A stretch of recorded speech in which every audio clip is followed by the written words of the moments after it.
ہماری سیاست کیا ہے؟ ہم یہ کہتے ہیں اقتدار کے ایوانوں میں دین کا دروازہ بند ہے، آئیے مل جل کر اسلام آباد میں اقتدار کی راہداریوں میں دین کا دروازہ کھول دیں۔ یہ ہماری سیاست۔ جس طرح سے مسجد کا دروازہ کوئی بند کر دے، وڈیرا، جاگیردار، حکومت، پولیس، انسپیکٹر، تھانے دار، کہ یار اس کو میں نے تالا لگا دیا ہے، یا نقص امن عامہ کا مسئلہ ہے، یا مسجد بڑی تھی اس کے اوپر کوئی قبضہ رکھنے کی کوشش کر رہے ہیں، یا حکومت کہتی ہے یہاں سے ہم نے سڑک گزارنی ہے، مجھے بتائیں کہ مسجد کے دروازے پہ تالا لگ جائے تو کیا آپ اپنے گھروں میں نماز پڑھیں گے؟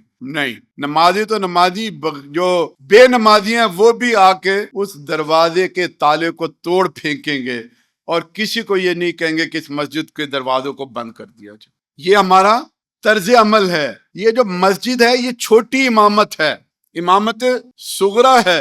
امامت کبریٰ تو اسلام آباد والی امامت ہے۔ امامت کبریٰ کی فکر کرنی ہے ہم نے۔ تو جماعت اسلامی اور باقی جماعتوں میں فرق یہ ہے، اطاعت و فرما برداری والا اسلام، دو لفظوں میں اسلامی نظام۔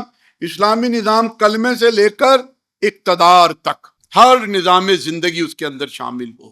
کسی اور جماعت کے پاس یہ مکمل نظام زندگی کہ معیشت کیسے ہونی چاہیے، عدالت کیسی ہونی چاہیے، تعلیم کیسی ہونی چاہیے، یہ پورے کا پوری چیزیں جو وہ موجود نہیں ہے۔ جماعت اسلامی اس کے اوپر پوری تفصیلات بیان بھی کرتی ہے اور پوری دستاویزات بھی موجود ہے۔